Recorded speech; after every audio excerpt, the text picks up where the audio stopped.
The stream okay? Is it lagging?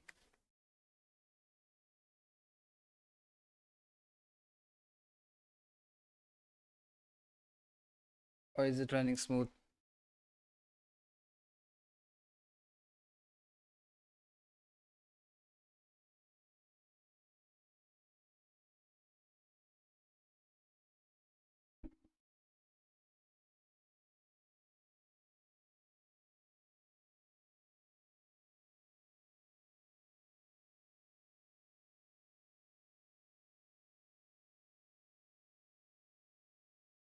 Yeah, you can hear me. The stream is running smooth or is it lagging?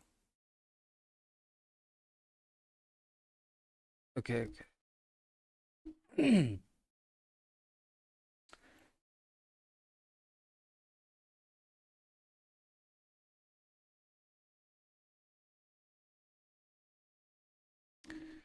Are at the extreme point.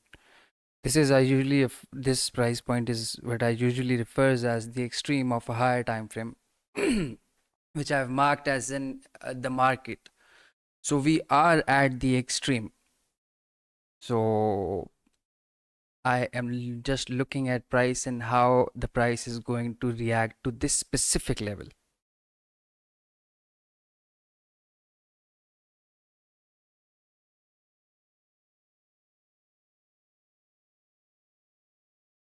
This specific level is for 18.95,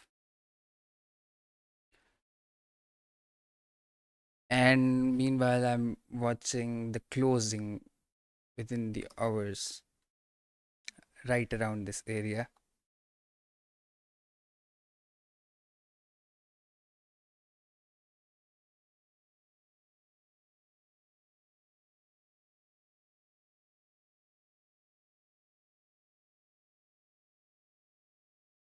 2 hours.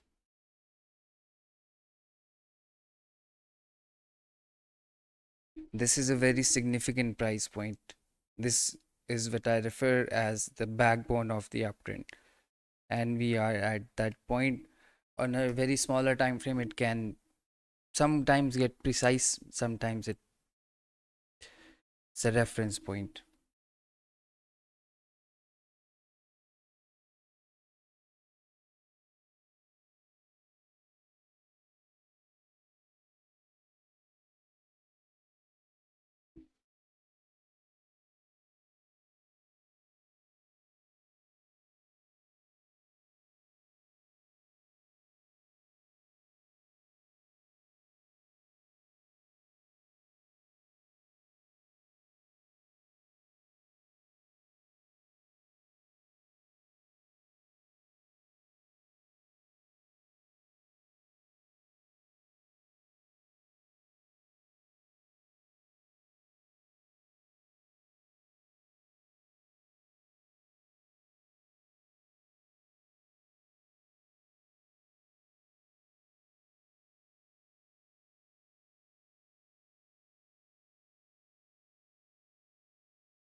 18.85. Yeah.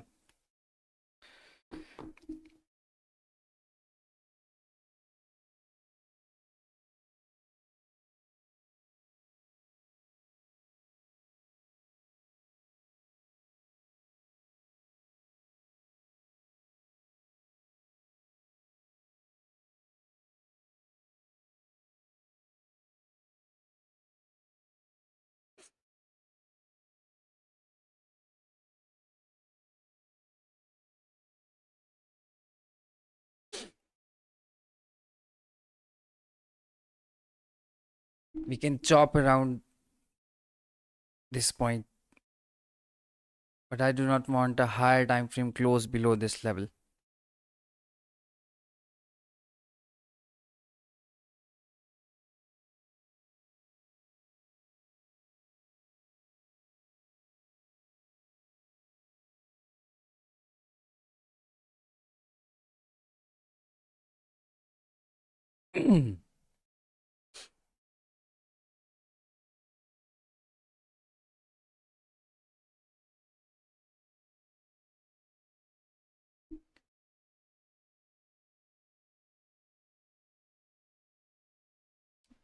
It may be close to the lunch hour, but that is really irrelevant when we are at the extreme.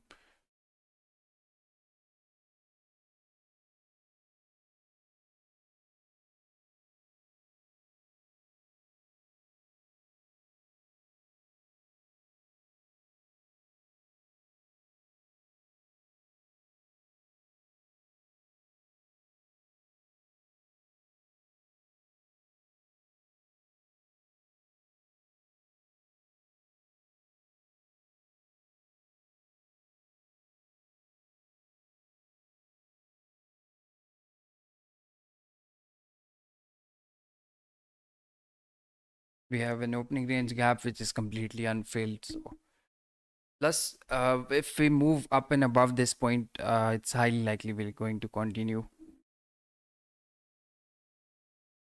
This was this was the price. This was the point which price was gravitating towards. In my, I think in my previous stream I mentioned this price. This was around 419. Now it's 418. So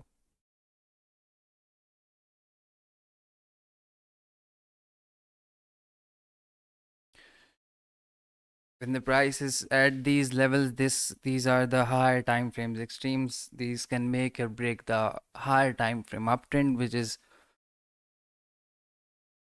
not broken yet. We are at the extreme for now.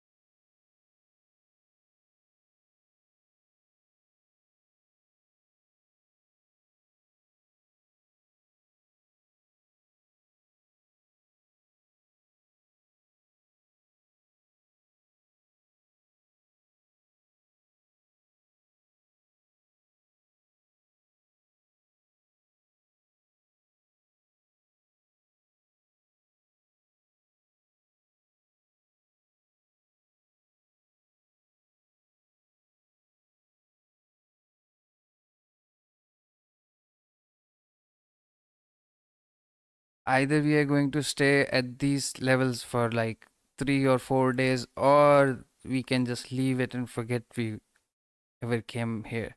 So what I this is how I use these tools as a reference point.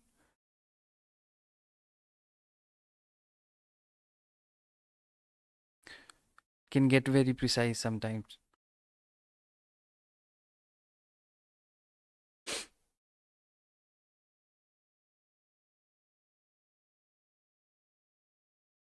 There are a lot of problems which I can tell you okay, there's a problem within these time. Like I'm not going to uh, go through all of that.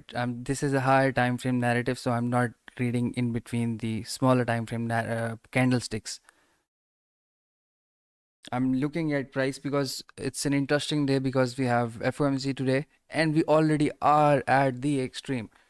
So usually what happens whenever there is a news, we gravitate once, for example, if there is a news, what's going to happen? We are going to gravitate towards an extreme at the time of the news. Then we come back up. So we have gotten here before the news. It would be really interesting for the price to just stay above this point.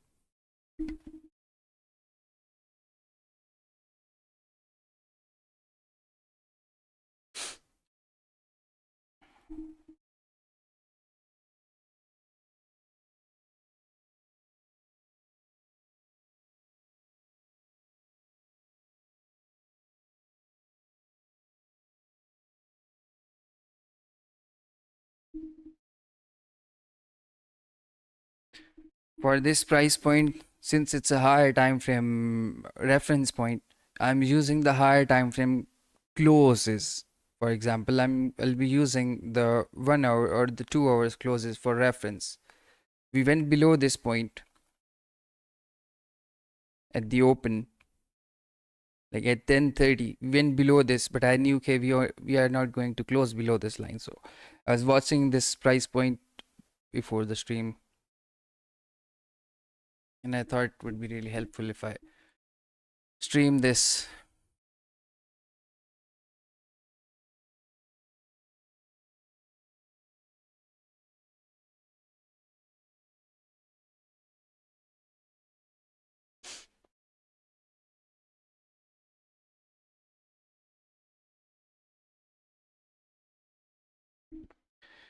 It's 12 o'clock. We usually have an what to say lunch time this time. So, but whenever we are at extreme, the price really doesn't really give a shit.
Ideally speaking, I want the price to not get stuck here, not get stuck between these levels and move up and above.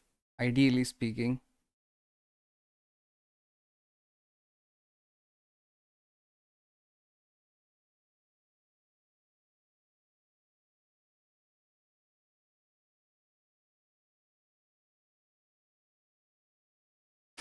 how do you read that power of three black candles? Curveball. I am reading this power of three because I have back tested a lot of candles and I can just see what happened between these points. So this is just a visual representation of what goes on in my mind.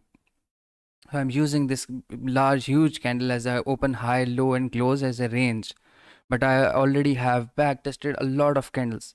So I understand what does the open mean, the close means, the what is the total dailies range. And this is a dailies range candle. This is what just I'm using as a daily range. I'm not using this as a bias. I'm not using this as just the all of these are areas of interest and reference points.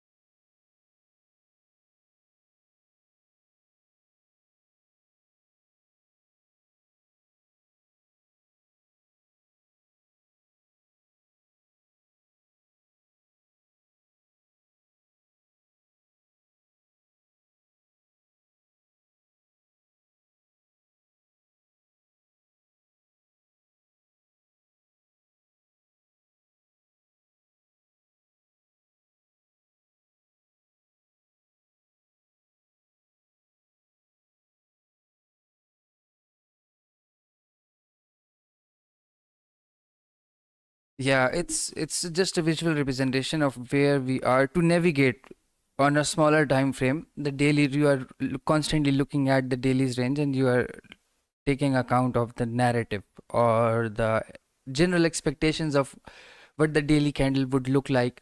If, for example, if a candle is hmm, for example, if a candle starts from this point, okay, it moves up, then within the day it moves down, then it starts to move back up to this point, I'll know, okay, it's going to be a doji candle, or it's likely to be a chop, or if it's going to be a doji candle where the price would refer back to, so it's going to refer back to the previous close.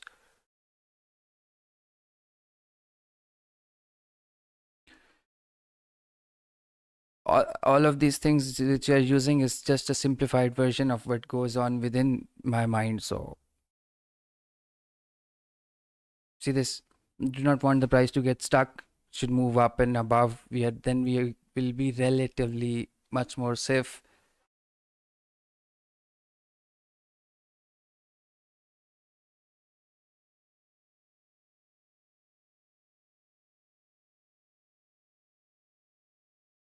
See this, to the dot, it gets recognized. It doesn't mean it's going to hold or not, but the algorithm recognizes what I'm saying.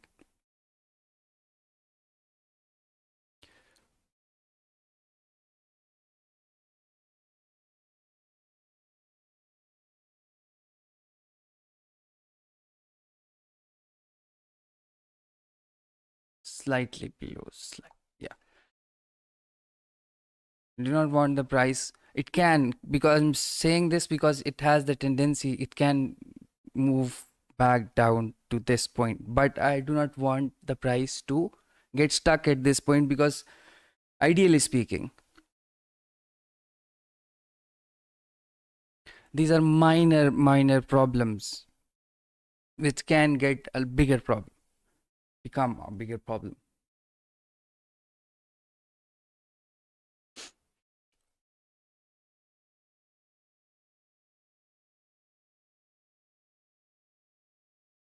I want the price to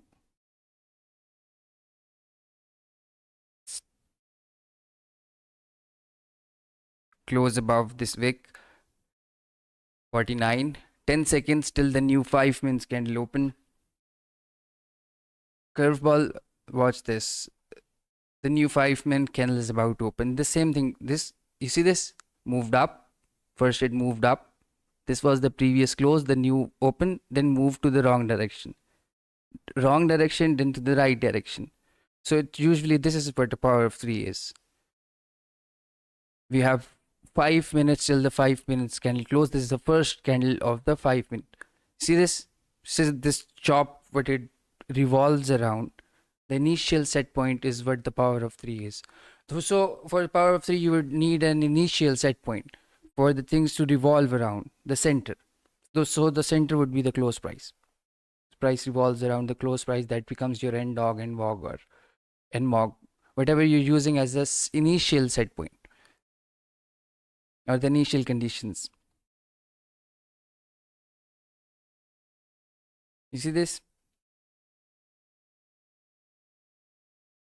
Even before the price reached here, I knew it can do this, and that.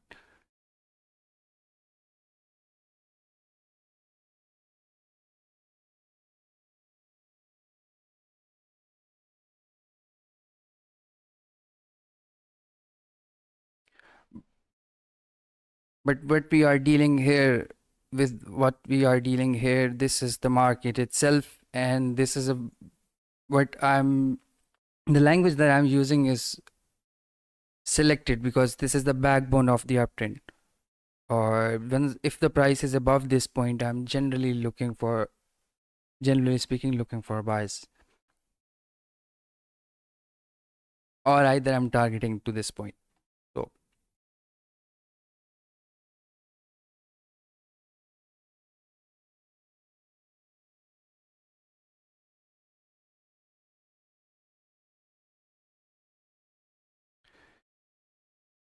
This is the new 5 minutes candle, third minute into it,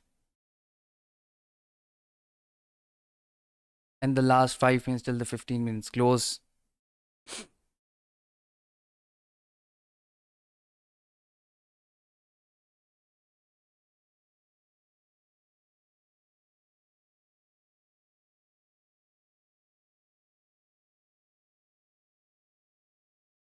If the price uses this as support and not get rejected, would be the ideal. Otherwise, this was the extreme on the smaller time frame.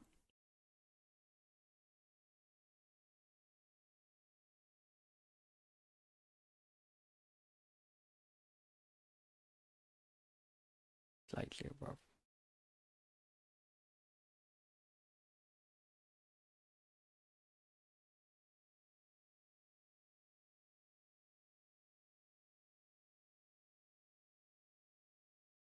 Two minutes till the 15 minutes close.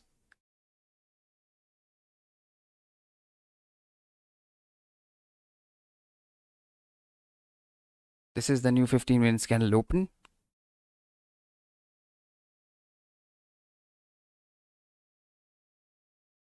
Okay, moved down, then it moved up, then it's coming back to somewhere around here. In 1 minute, it's about to close. So the 15 minutes candle would look like something like this. Majority of you already know, so generally speaking, slightly below this point. And as it's closing, it's going to close within this certain time frame.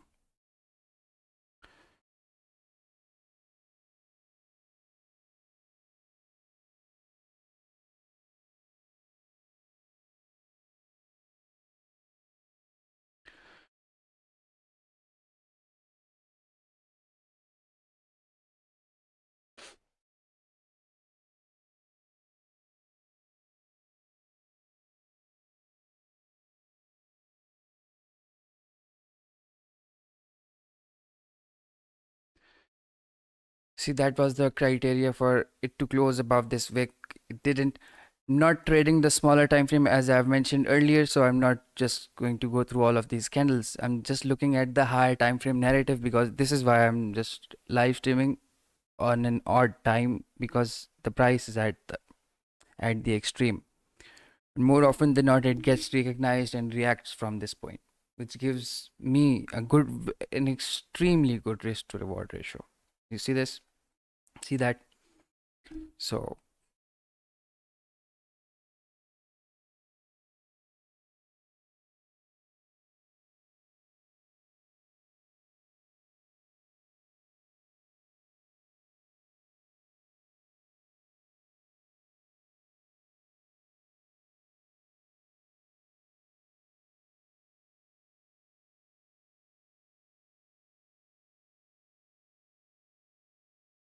twelve o'clock.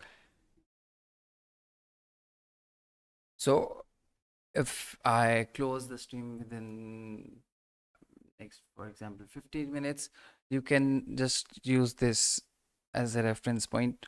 Just, it's not a buy, not a sell, just a reference point. Just keep this on your chart. We want some value out of this stream. So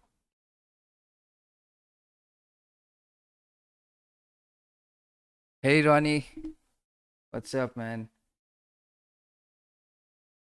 Good to see you here.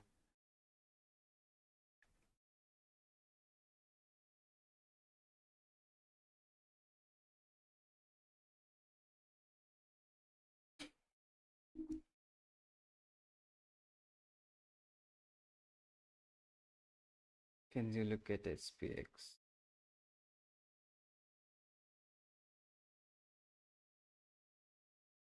Yeah, sure, Ronnie, I can, but I cannot be as precise as I'm on the NASDAQ, so I would.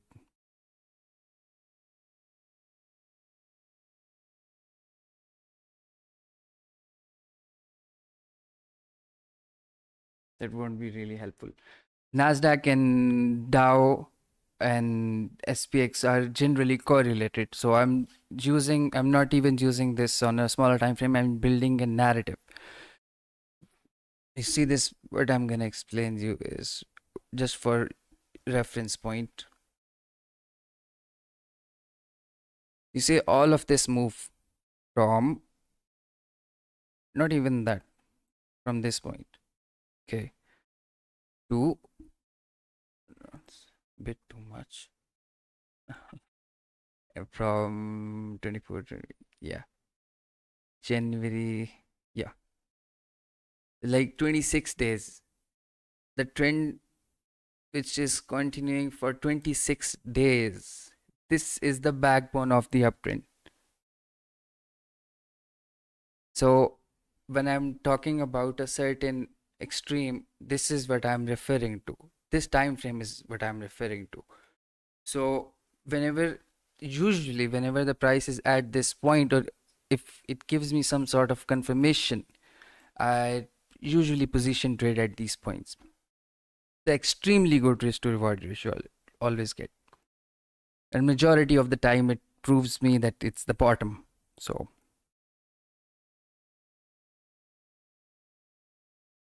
are you looking to are you expecting a bounce at 419, 418?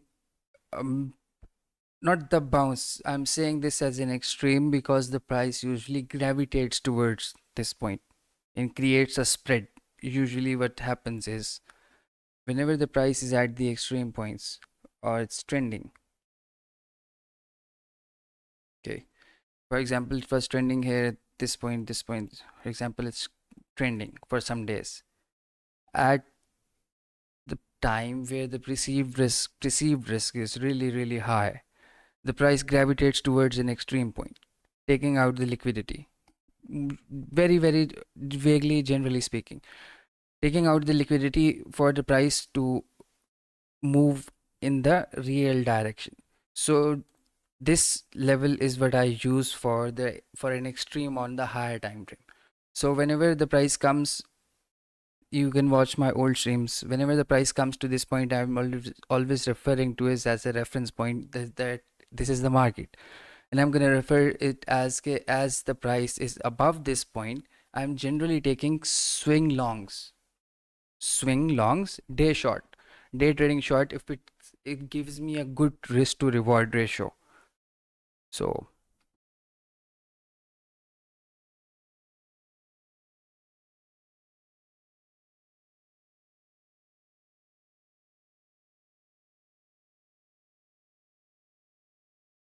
the dot, I can day trade these things, but as the price is in the extreme, nothing is going to work.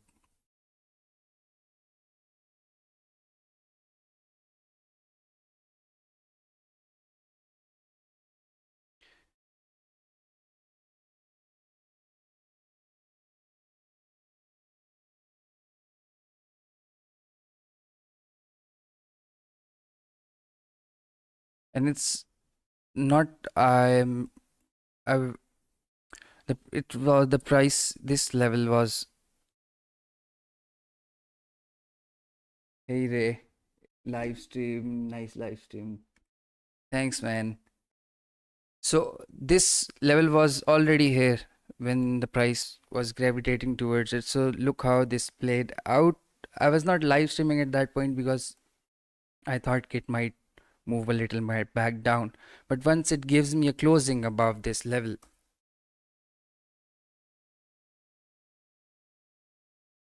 so usually whenever whatever happens, it's going to be a strong support, but confirmation is always required.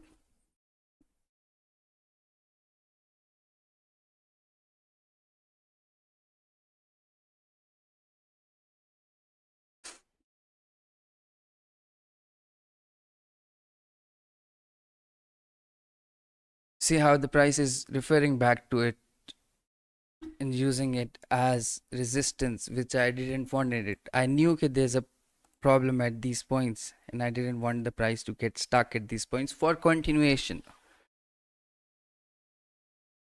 So that becomes the ideal scenario.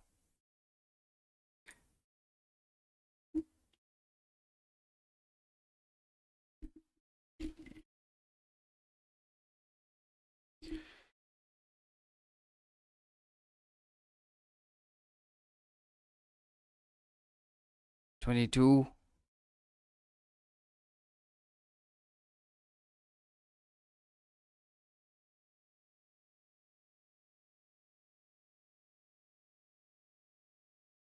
Currently, if you ask me, is like it's in a no short scenario.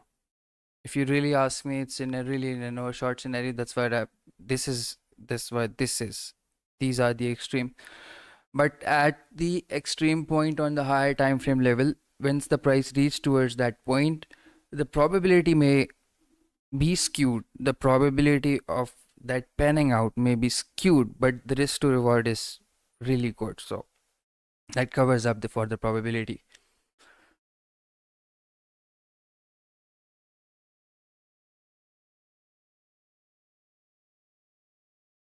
We can hang around this point. I'm just referring back to this point again and again because it's just plot this on your chart for 18.95. Plot this on your chart. This will be really helpful. This is not a buy or a sell level. This is generally a reference point for the uptrend. A reference point.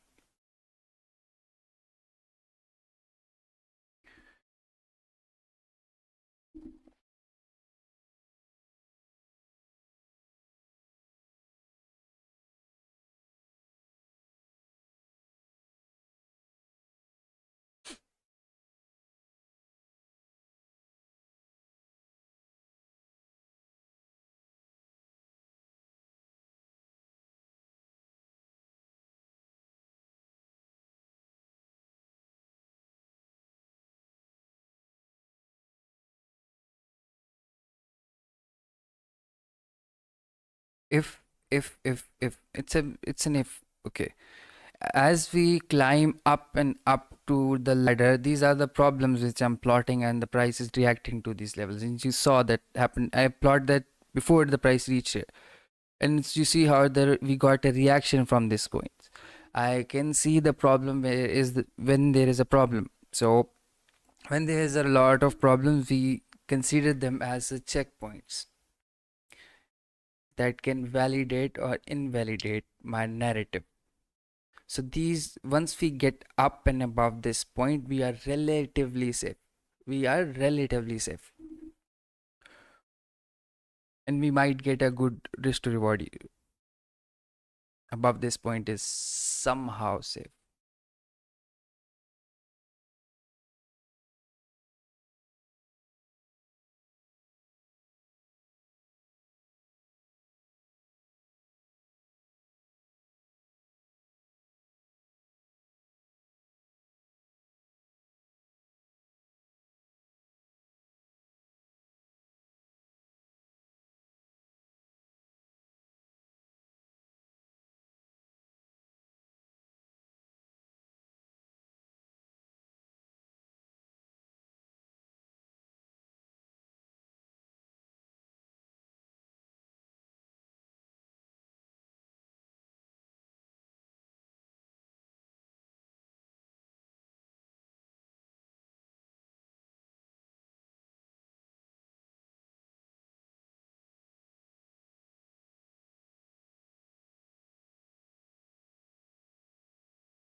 Curveball, it's risk to reward.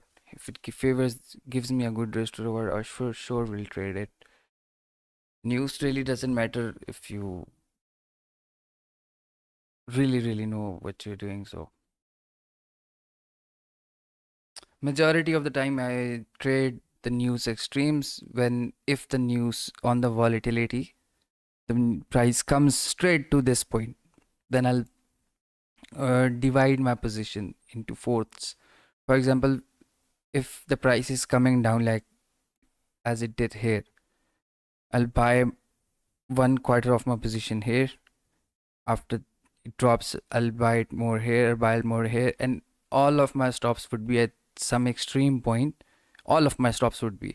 So that is like you are distributing risk plus the smallest lot size, the biggest lot, the second biggest, the third biggest, and the largest, which have the highest risk, would get a smaller stop loss. So it distributes the risk.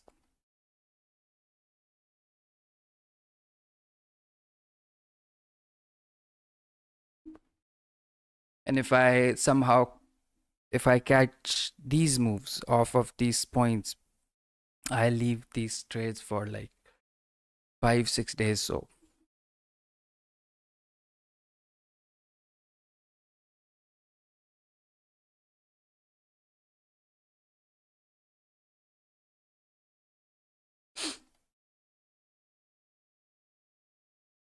I want the price to use, or ideally speaking, use this as support and break up and above for a good speedy continuation. Otherwise, we can just chop around at these levels.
We are in the lunch hour. We can expect somehow the market can be slow, but I hope I cleared the narrative for you.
The new 15 minutes candle open.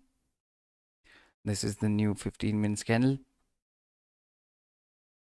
30.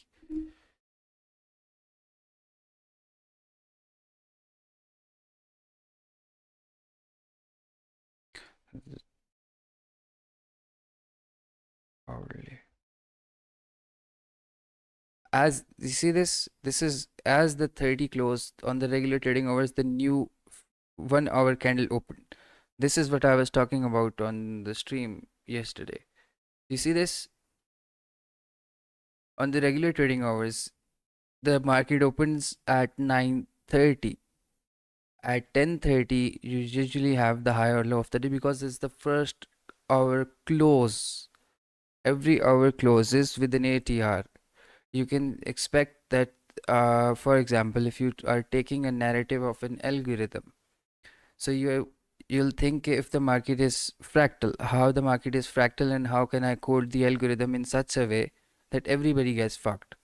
So I would start from 1 minute time frame or below the 1 minute time frame, and I'm statistically speaking, I'm giving a narrative which is functional, a mental model which is functional, regardless of you think you are trading liquidity or not.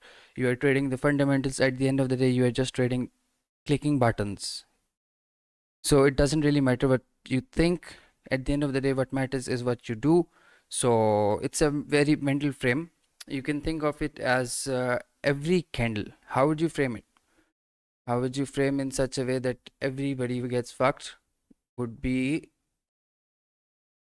every candle once it opens, for example, on a 1 minute, moves to the wrong direction, then to the right direction. Then you set it up to 5 minutes.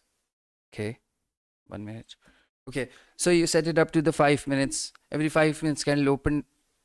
Who is who is keeping the record? The market is keeping the record. 5 minutes closed, 5 min the minutes is a reference point.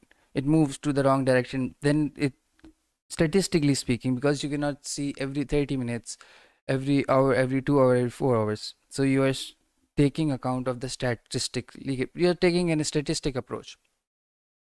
So what you would do, you would think in terms of the macros would be in terms of as every hour closes, it moves to the wrong direction, then to the right direction. That is what I refers to as the ATR.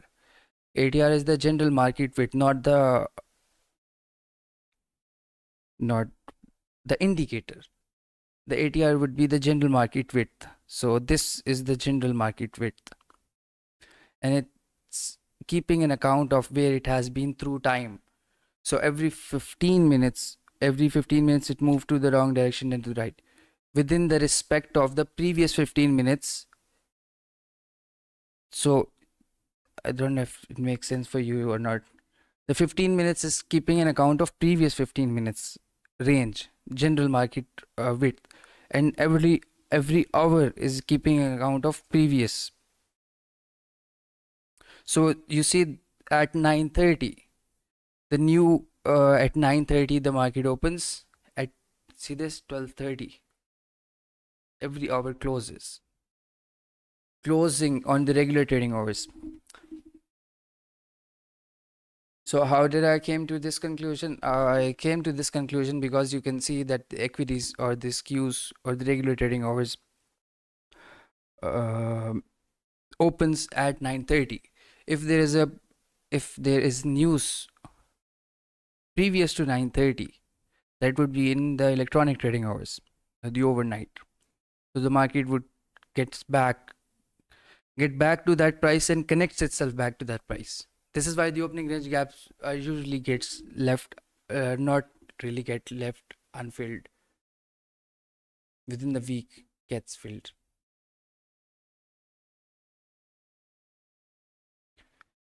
So this is the new hourly candle at 30.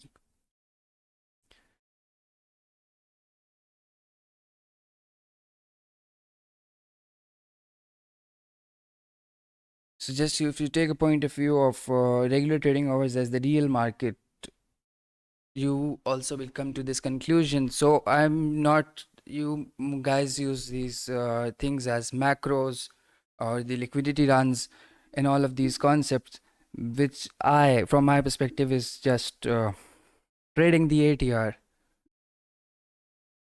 So in the macro, the price would gets referred back to some previous point of liquidity. So that would be the first 10 minutes on the, if you think in terms of electronic trading hours, that would be 9:50 to 10:10. The last 10 minutes of an hourly candle and the first 10 minutes of the hourly candle. That would be a macro.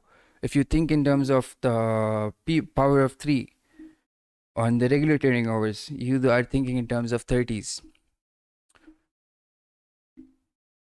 9:30, 10:30, 11:30, and 12:30, and then 1:30 would break. But then, yes.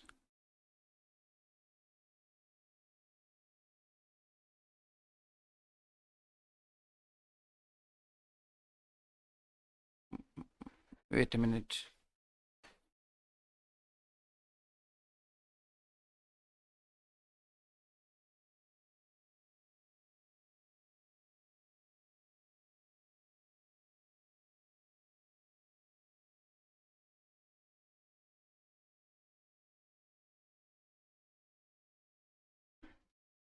You see how we got stuck?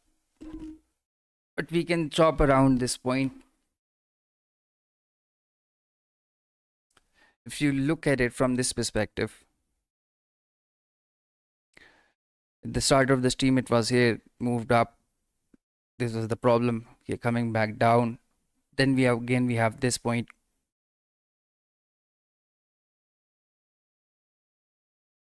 So you see all this point, the market is referring back to this sort of liquidity. If you have your direction right, you can easily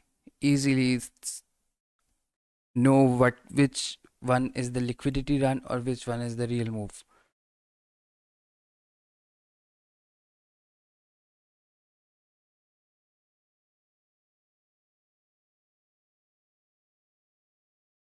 It's 38.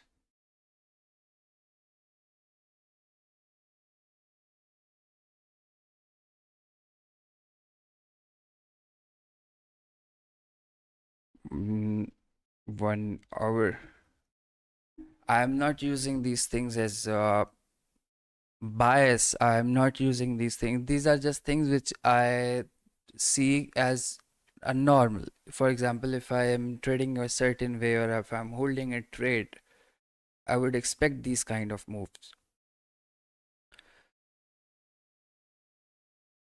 at certain times.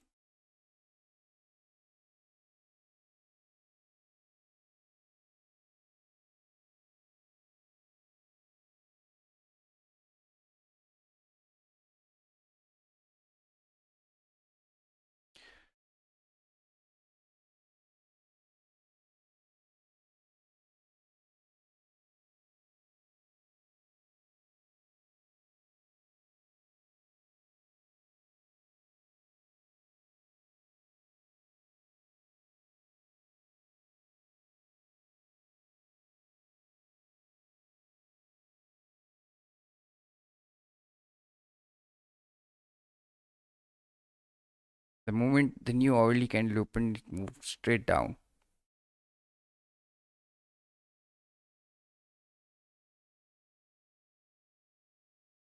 Next 8 bars, it moved straight down.